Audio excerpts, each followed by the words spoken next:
everyone, I hope you all are doing good. बच्चों last time हमने chapter number 4 chemistry में start किया था, that is carbon and it's compounds. बच्चों हमने उसमें थोड़ा सा इंट्रोडक्शन पढ़ा था रिगार्डिंग कार्बन के एलोट्रॉपिक फॉर्म्स हमने स्टार्ट की थी. आज बच्चों उसी को ही हम कंटिन्यू करेंगे. सो फर्स्ट एलोट्रॉप का मतलब क्या था ये हम लास्ट सेशन में अपना डिस्कस कर चुके हैं. एलोट्रॉपी क्या होती है? एलोट्रॉपी इज़ अ फिनोमेना जिसमें एक एलिमेंट अपनी ही कई सारी फॉर्म्स बनाता है, जिसमें फिजिकली स्ट्रक्चर्स जो हैं डिफरेंट हो जाते हैं, बट उनकी केमिकल प्रॉपर्टीज़ कैसी रहती हैं? सिमिलर रहती हैं. They exhibit different physical properties due to difference in their 3D structures. बच्चों यहाँ पे ज़रूरी नहीं है कि 3D स्ट्रक्चर ही बनता है, कुछ फॉर्म्स में 2D स्ट्रक्चर भी बनता है, आप आगे जाके देखेंगे. ठीक है, so let's begin with the first one that is diamond. Diamond के बारे में physical properties already we have discussed. So let's begin with the structure. Diamond के स्ट्रक्चर में बच्चों हमें सारी बात सबसे पहले ये समझ में आनी चाहिए कि एलोट्रॉप्स जो कार्बन के हैं they are purest form of carbon. They contain carbon as elemental form. सबके पास सिर्फ कार्बन ही प्रेजेंट होता है जो भी एलोट्रॉप्स होते हैं. तो डायमंड में बच्चों अगर कार्बन के पास 4 वैलेंसी है, हम लोग पढ़ते हैं कार्बन की कितनी वैलेंसी है? टेट्रावैलेंसी. 4 वैलेंसी होने पर ये एक कार्बन अपने ही जैसे और 3 कार्बन के साथ अटैच हो जाता है. ठीक है, to form a regular tetrahedral structure. It forms a regular tetrahedral structure. बच्चों diamond forms a giant 3-dimensional molecule. Diamond is the hardest known substance. ये हार्डेस्ट क्यों होता है? क्योंकि इसका स्ट्रक्चर जो है इसी तरह से डिज़ाइन किया जाता है. ये एक 3D जायंट मॉलिक्यूल होता है. जायंट मॉलिक्यूल कैसे होगा? अब बच्चों यहाँ पर हम देख रहे हैं कि एक कार्बन ने अपनी 4 वैलेंसी को सेटिस्फाई किया है. 1 2 3 4 चारों पोजीशन पे, चारों वर्टिसेस पे कार्बन अटैच्ड है. अब इसी तरह से ये एक कार्बन को अगर हम देखें तो ये ऑलरेडी इस कार्बन के साथ वैलेंसी अपनी ऑक्यूपाई कर चुका है, पर इस कार्बन की भी 3 वैलेंसी अभी रिमेनिंग है और वो 3 वैलेंसी वो अपनी इन कार्बन्स के साथ पूरी करेगा. क्यों? क्योंकि डायमंड तो बना ही कार्बन से है. सो यहाँ पर सारे कार्बन ही इन्वॉल्व होंगे. इसी तरह से ये वाला ऑलरेडी एक वैलेंसी अपनी फुलफिल कर चुका है, बाकी की 3 फिर कार्बन के साथ. इसी तरह से ये कार्बन, आगे वाला कार्बन फिर 3 कार्बन के साथ. तो इस तरह से करते करते बच्चों एक जायंट मॉलिक्यूल रेडी हो जाता है which forms the structure of diamond. ठीक है, तो बच्चों यहाँ पर एक और क्वेश्चन जनरेट होता है. Diamond is a good conductor of heat, but why it is a poor conductor of electricity. हम लोग जानते हैं कि कार्बन की एलोट्रॉपिक फॉर्म में diamond is a poor conductor of electricity and graphite is rather a very good conductor of electricity. तो बात करते हैं डायमंड की कि डायमंड पुअर कंडक्टर क्यों है. आप यहाँ पर एक बात नोटिस करिए, अगर हम एक कार्बन को देखें, एक कार्बन 1 2 3 4 वैलेंसीज उसकी यहाँ पर पूरी की पूरी ऑक्यूपाइड है, फुलफिल है. कहीं भी ऐसा नहीं है कि अगर कार्बन की 3 वैलेंसी ऑक्यूपाइड है और एक वैलेंसी फ्री है तो वो एक वैलेंसी फ्री इलेक्ट्रॉन प्रोवाइड कर रही है. ऐसा नहीं है. यहाँ पर डायमंड के स्ट्रक्चर में हमें फ्री इलेक्ट्रॉन्स सप्लाई नहीं होते हैं. ठीक है, इसी वजह से जब फ्री इलेक्ट्रॉन्स की सप्लाई आगे हमें नहीं मिलती है, that is why it does not conduct electricity like graphite. I hope this is clear to everyone. This is a give reason question जो यूजुअली पूछा जाता है. आगे बढ़ते हैं बच्चों towards the uses of diamonds. This is very simple and basic topic, आप लोग पढ़ सकते हैं बुक से। यूजेस क्या क्या होते हैं डायमंड के? It is use for making jewellery, सबसे कॉमन जो हमें पता है। Diamond is also use to make lasers which is used in operation of cataract. बहुत शार्प कटिंग ऑब्जेक्ट्स जो होते हैं उसकी फॉर्मेशन के लिए हमें किसकी यूसेज होती है? डायमंड की होती है। ठीक है बच्चों। And one more important question for 1 marks आपसे जो पूछा जा सकता है, how are diamonds artificially synthesised? हम जिनको आर्टिफिशियल डायमंड्स बोलते हैं उनको हम कैसे सिंथेसाइज करते हैं बच्चों? डायमंड को अगर हम कार्बन, प्योर कार्बन को बहुत ही ज़्यादा high pressure and high temperature पे सब्जेक्ट करते हैं तो ये जाकर आगे डायमंड फॉर्म कर लेता है, and that diamond is artificial. Only 2 conditions are needed for it, that is very high pressure and very high temperature.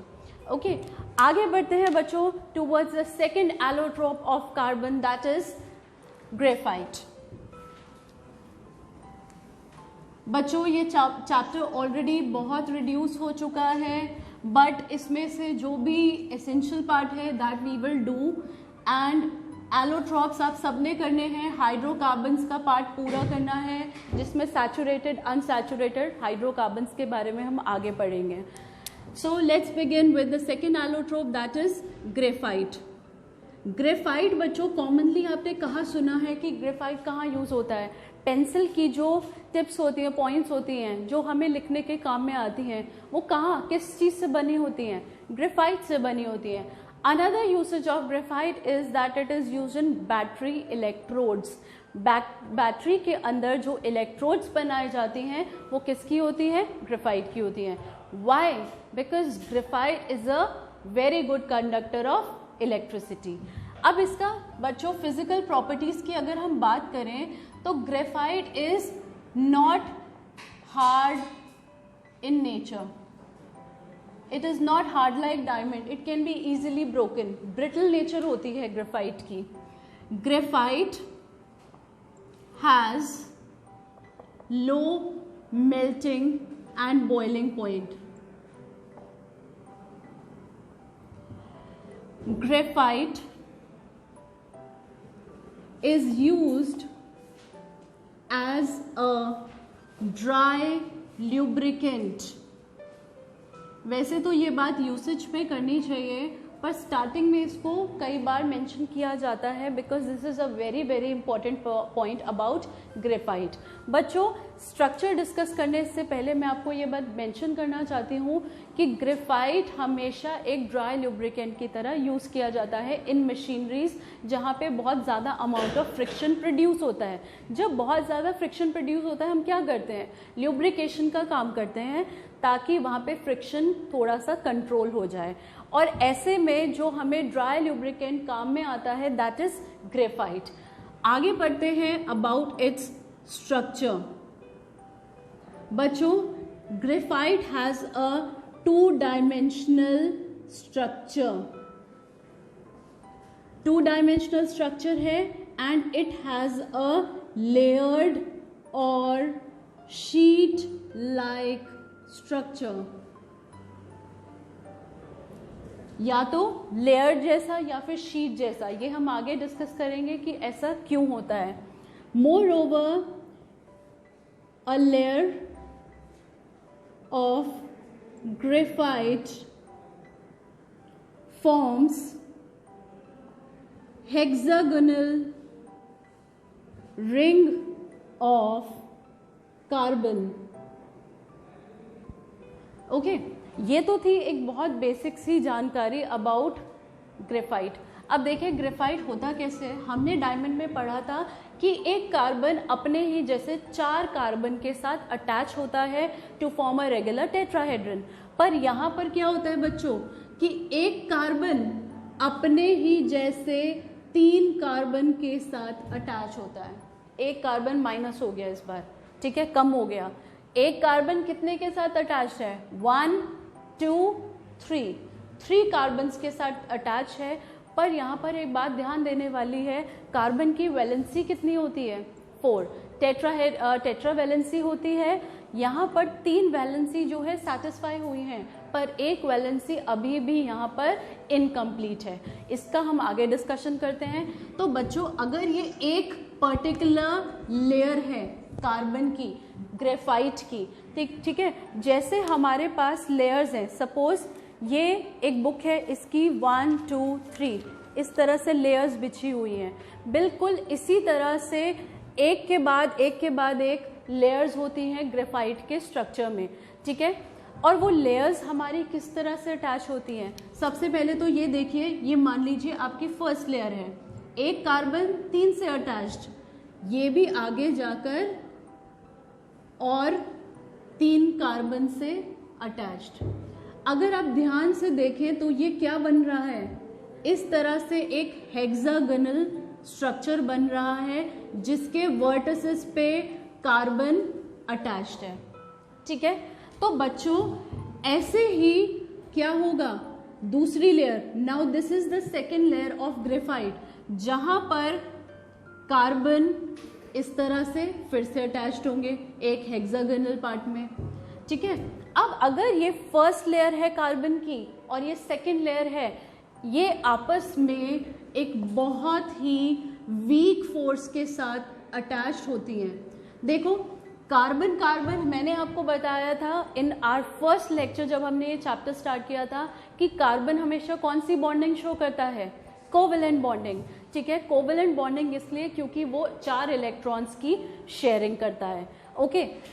हमेशा यहाँ पर कोवेलेंट बॉन्डिंग फॉर्म होगी। एक कार्बन जब दूसरे कार्बन के साथ अटैच्ड है, जैसे कि आप ये बॉन्ड्स देख रहे हैं, तो ये बॉन्ड बच्चों कौन सा है? Covalent bond. पर ये जो शीट्स आपस में अटैच्ड हैं, this force is a weak force which is known as van der Waals force.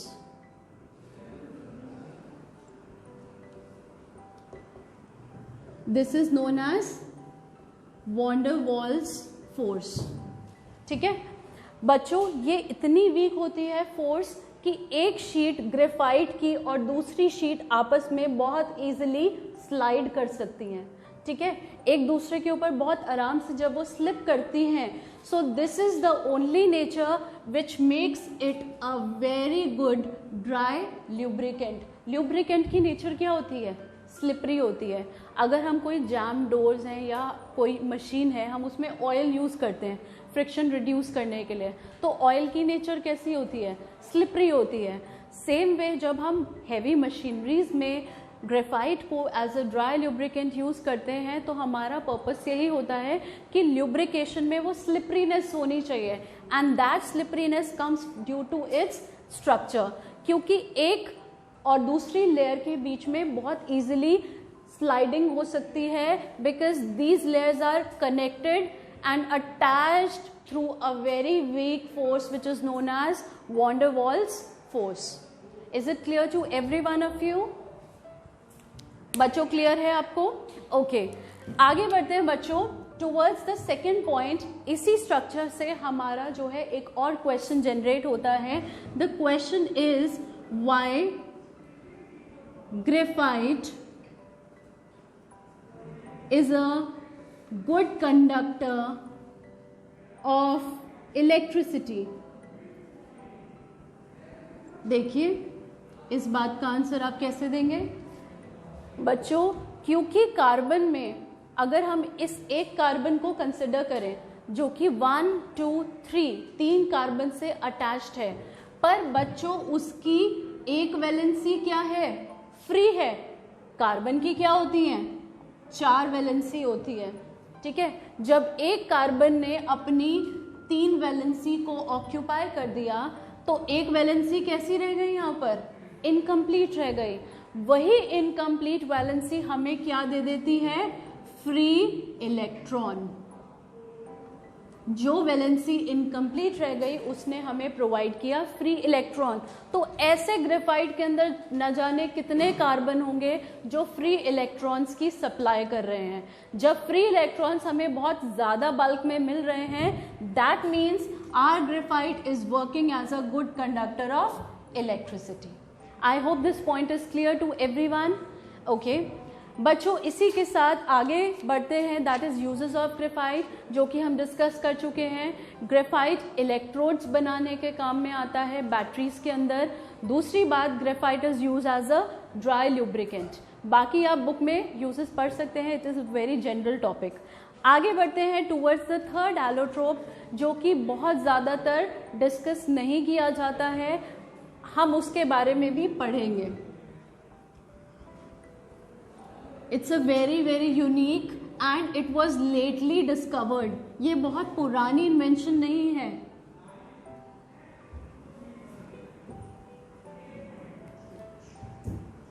बच्चों थर्ड एलोट्रोप जो कार्बन का है, that is known as C60. Also it is known as Buckminster's fullerene.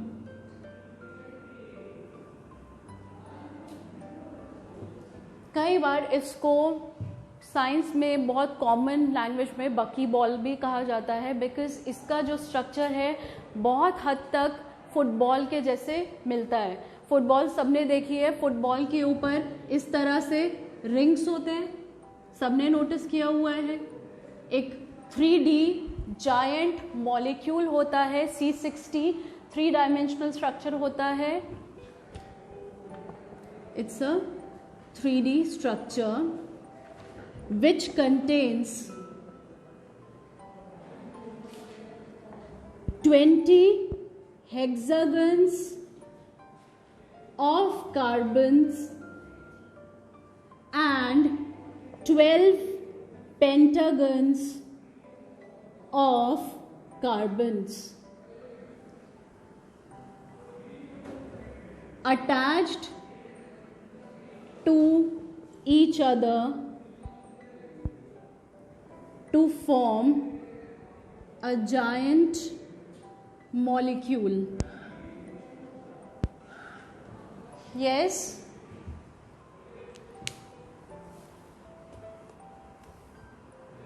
Who's this?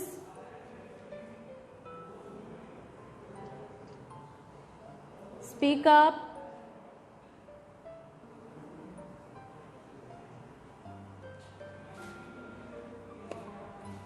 Okay आगे बढ़ते हैं. बच्चों इसके अंदर जो है 20 हेक्सागन्स, जैसे हम एक फुटबॉल को देखते हैं उसके ऊपर ब्लैक एंड वाइट कलर के पैचेस होते हैं, हेक्सागन और पेंटागन्स इन्वॉल्व होते हैं, उसी तरह से C60 डिग्री एक पूरा स्फेयर लाइक स्ट्रक्चर होता है जिसके अंदर हमारे पास 20 हेक्सागन्स हैं कार्बन के और 20 ही पेंटागन्स हैं. यानी कि कहने का मतलब ये कि हेक्सागन कुछ इस तरह से होगा, कार्बन आपस में इस तरह से रिंग के पैटर्न में अरेंज होगा. ये तो हुआ हेक्सागन. पेंटागन कैसे बनाया जाएगा? इस तरह से. This is 5 carbon arranged in a ring. तो इस तरह के दोनों structure, this is 20 and this is 12, which makes C60 molecule. बाकी बच्चों अगर हम इसकी केमिकल प्रॉपर्टी की बात करें तो हमें पता है कि सारे एलोट्रोप्स जो कार्बन के हैं वो सिमिलर केमिकल प्रॉपर्टीज शो करते हैं. कि अगर कार्बन बर्न होने पे ऑक्सीजन के साथ क्या देता है? Carbon dioxide gas. तो ग्रेफाइट, डायमंड एंड C60 इस सिमिलर प्रॉपर्टी को शो करेंगे. ठीक है, because their chemical properties are same. बाकी बच्चों अगर हम इसकी और प्रॉपर्टीज की बात करें तो that is not mention in the book, you can go and search on your own level. ठीक है, आगे बढ़ते हैं इसी के साथ हमारे नए टॉपिक की तरफ, that is organic compounds. I hope this is clear to everyone and nobody is having any sort of problem in this topic. If yes, then please let me know.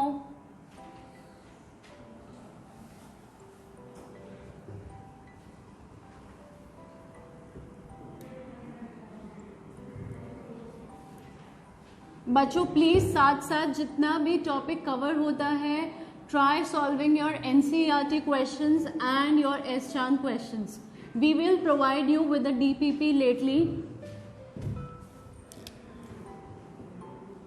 Organic compounds पढ़ने से पहले organic compounds होते क्या है हमें ये पता होना चाहिए बच्चों। ऑर्गेनिक कंपाउंड्स, जब वर्ड किसी चीज़ के आगे ऑर्गेनिक लग जाता है तो हम ये बात समझते हैं कि वो चीज़ नेचुरल रिसोर्सेज से जनरेट हो रही है। कोल है, पेट्रोलियम है या हमारे फॉसिल फ्यूल्स हैं, वो कहाँ से आ रहे हैं? नेचुरल रिसोर्सेज से आ रहे हैं, ठीक है। तो organic compounds are those which contain carbon and hydrogen as their main elements, ठीक है। आगे चल के जब आप हाइड्रोकार्बन्स पढ़ेंगे तो हाइड्रोकार्बन के अंदर एसेंशियली सिर्फ इन दो ही एलिमेंट्स का यूज होता है, ठीक है। तो ऑर्गेनिक कंपाउंड्स वो होते हैं जिसमें carbon and hydrogen containing compounds आते हैं। अब बच्चों यहाँ पर एक डिबेट आ जाता है कि कार्बन तो ऑक्साइड्स भी बनाता है, like carbon monoxide, CO2, CaCO3, limestone जिसको हम बोलते हैं कैल्शियम कार्बोनेट, या फिर हम बोलते हैं CaHCO3 that is calcium bicarbonate. तो बच्चों कार्बन तो इनमें भी प्रेजेंट है, पर इस तरह के ये जो कंपाउंड्स हैं they are not considered as organic compounds, rather they are known as inorganic compounds. बच्चों ऐसा क्यों कि ये इनऑर्गेनिक है और वो ऑर्गेनिक है? सारा जो लॉजिक है, सारा रीज़न यही है कि इनकी जो सिंथेसिस है वो बच्चों और कंपाउंड से होती है। They can be generated in the lab by chemical reactions, और ये कंबाइंड फॉर्म ऑफ कार्बन है जिसको हम इनऑर्गेनिक केमिस्ट्री में इंक्लूड करते हैं and they are considered as inorganic compound.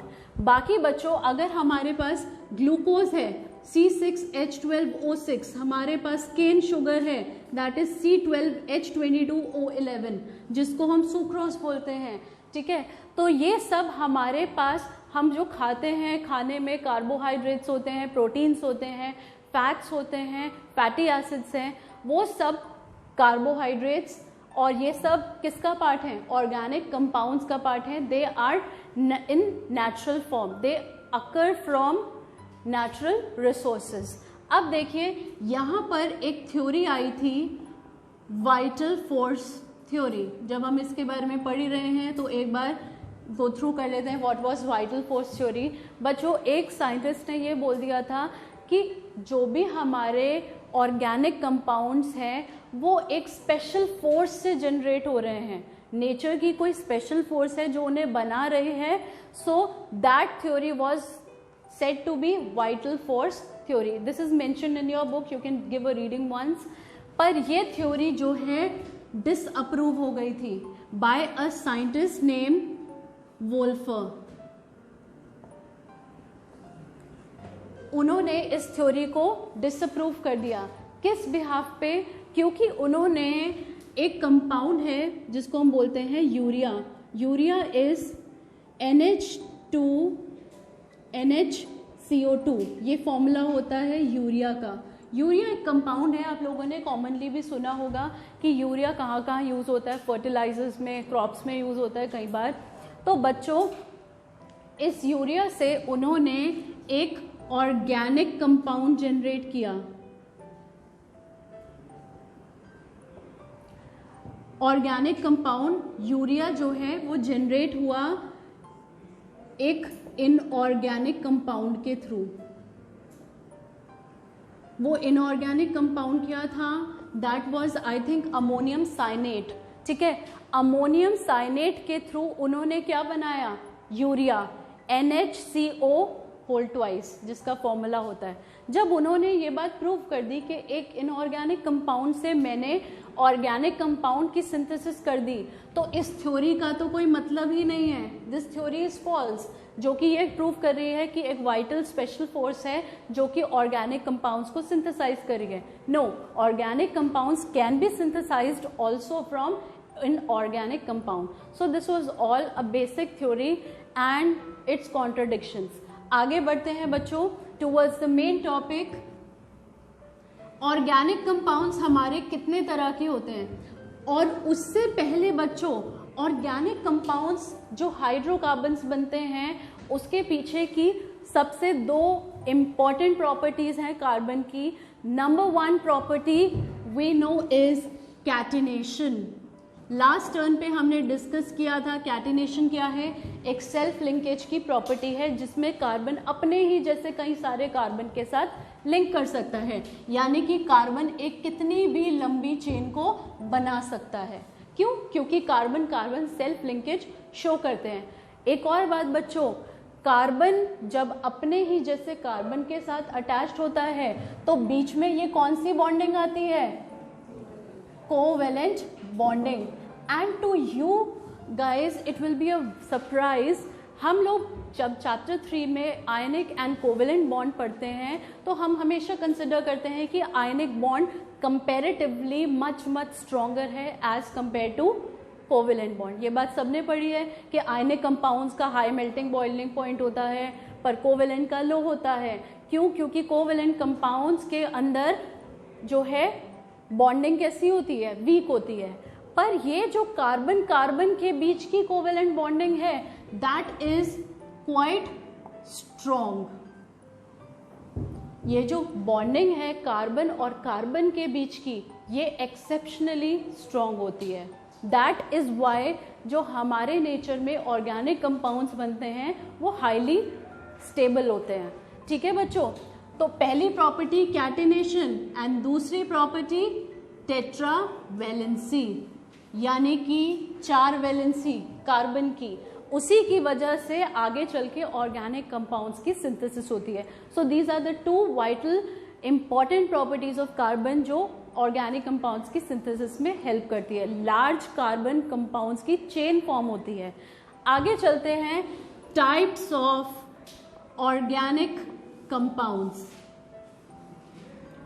The very first type of organic compound is hydrocarbons. Secondly, we have haloalkanes. Third, alcohols. Fourthly, we have aldehydes. Fifth, we have ketones. Sixth, we have carboxylic acids. Seventh one, which is not given in your syllabus, is esters. बच्चों, ये जो 7 हम classify कर रहे हैं as organic compounds, इसके बारे में हम डिटेल स्टडी पढ़ेंगे, पर कुछ पोर्शन आपके इस बार CBSE ने एलिमिनेट कर दिया, हटा दिया है सिलेबस से, तो we are not going to discuss those reactions, but we are going to study the basic concept कि इन चीज़ों में होता क्या है। ओके, आगे चलते हैं बच्चों, स्टार्ट करते हैं the very first part, first classification, that is hydrocarbons. And बच्चों, आप लोग जो है हो सकता है आपको स्कूल में नॉमेनक्लेचर ना कराया हो, बट बहुत कॉमन सा बेसिक सा नॉमेनक्लेचर हम कर लेंगे ताकि आपको आगे चल के डिफ़िकल्टी अराइज ना हो। So let's begin with hydrocarbons. बच्चों, how much time is left? How much? 7 minutes. Okay, we have enough time. बच्चों, हाइड्रोकार्बन्स की अगर हम बात करें तो हाइड्रोकार्बन में हाइड्रो वर्ड आ रहा है, कार्बन वर्ड आ रहा है, यानी कि hydrogen and carbon containing compounds are known as hydrocarbons. ठीक है, अगर आपसे 1 मार्क्स में कोई पूछे हाइड्रोकार्बन्स क्या होते हैं, these are the organic compounds which mainly consist 2 elements, carbon and hydrogen. बच्चों, hydrocarbons are of 2 types. One is saturated hydrocarbons and the other is unsaturated hydrocarbons. अब बच्चों, सैचुरेटेड और अनसैचुरेटेड का मतलब क्या होता है? हम बच्चों ये बात जानते हैं कि कार्बन के अंदर जो है तीनों टाइप की कोवेलेंट बॉन्डिंग होती है, single bond, double bond, triple bond. तो saturated hydrocarbons are only those hydrocarbons which contain single bond. Unsaturated are those which contain double as well as triple covalent bond. आगे चल के इसके बारे में पढ़ते हैं, थोड़ा सा और डीप इंट्रोडक्शन देते हैं सैचुरेटेड हाइड्रोकार्बन्स के बारे में। Saturated hydrocarbons, the general formula is CnH2n plus 2, where N stands for the number of carbon atom. बच्चों, अगर ये फॉर्मूला हम फॉलो कर रहे हैं तो इसमें N का मतलब क्या है, यहाँ पर नंबर ऑफ कार्बन एटम से है। तो अगर हमारे पास एक कार्बन है तो फॉर्मूला क्या हो जाएगा, केमिकल फॉर्मूला क्या बन जाएगा अगर हमारे पास एक कार्बन है तो, वैल्यू पुट करिए CH4। CH4 is known as methane. Okay बच्चों, अगर हमारे पास दो कार्बन है, हमने N की वैल्यू 2 पुट की इस फॉर्मूला में, तो हमारे को क्या मिलेगा C2H6, दैट इज इथेन। अब की बार 3 कार्बन, फॉर्मूला बन जाएगा C3H8, propane. Next is 4 carbon, C4H10, butane.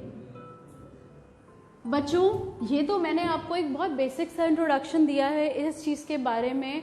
हमारे पास जब भी हम केमिस्ट्री पढ़ते हैं, स्पेशली ऑर्गेनिक केमिस्ट्री, हमारे पास 2 वर्ड्स आते हैं, one is prefix and the other is suffix.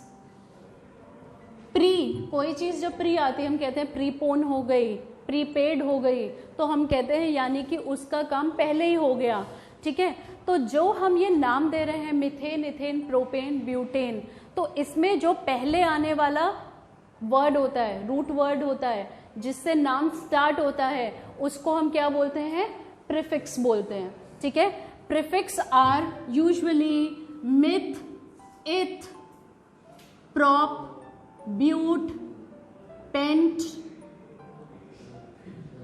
Hex, hept, oct, non, dec. ये जो है बच्चों प्रीफिक्सेस होते हैं as per the numbers. Numbers किस तरह से चलेंगे, मिथ है तो 1 कार्बन, 2 कार्बन के लिए इथ, 3 कार्बन के लिए प्रॉप, 4 कार्बन के लिए ब्यूट, 5 कार्बन के लिए पेंट, 6 कार्बन के लिए हेक्स, जैसे हेक्सागन होता है तो 6 का होता है उसका मतलब, 7 के लिए हेप्ट, 8 के लिए ऑक्ट, 9 के लिए नॉन और 10 के लिए डेक।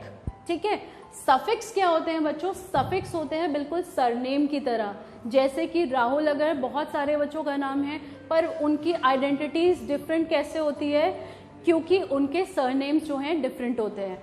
ठीक है, तो इसी तरह से हाइड्रोकार्बन्स भी डिफरेंट तब होते हैं जब उनके सफिक्स डिफरेंट होते हैं। सफिक्स यहाँ पर अगर हम बात करें in the category saturated carbon, then suffix is N.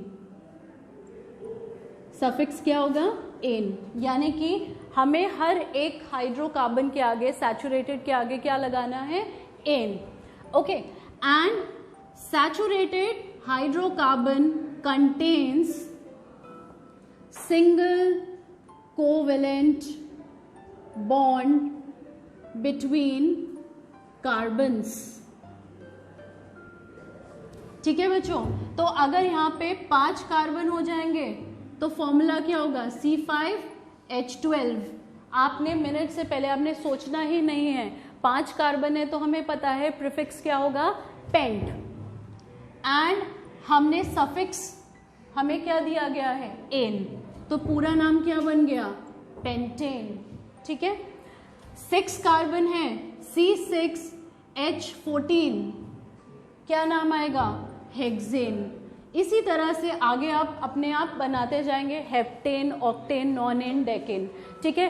सो इसी तरह से हमारी पूरी केमिस्ट्री में पैटर्न चलता है, नॉमेनक्लेचर होता है और उसके बाद जो है हमारी सीरीज आती है, ठीक है। और कार्बन कंपाउंड्स को पढ़ने का सबसे बेस्ट वे है जब आपको प्रीफिक्स और सफिक्स के बारे में पता चल जाता है, ठीक है। आगे भी हम इसी तरह से पढ़ेंगे बच्चों। I hope time is very short. The class is about to end. How much time is remaining? 1 minute. Okay, बच्चों.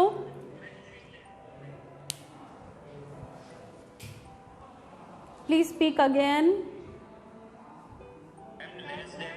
Less than 1 minute. Only seconds are left. So we are just dropping our class here only. ये जो बच्चों topic है saturated carbon में, अभी हम cyclic hydrocarbons भी discuss करेंगे, एल्काइल ग्रुप्स डिस्कस करेंगे। So we keep this all stuff for the next class और हम आगे बढ़ेंगे अनसैचुरेटेड हाइड्रोकार्बन्स के बारे में पढ़ते हैं, ठीक है। टिल देन बच्चों take care, keep working hard, okay, bye bye, see you next week.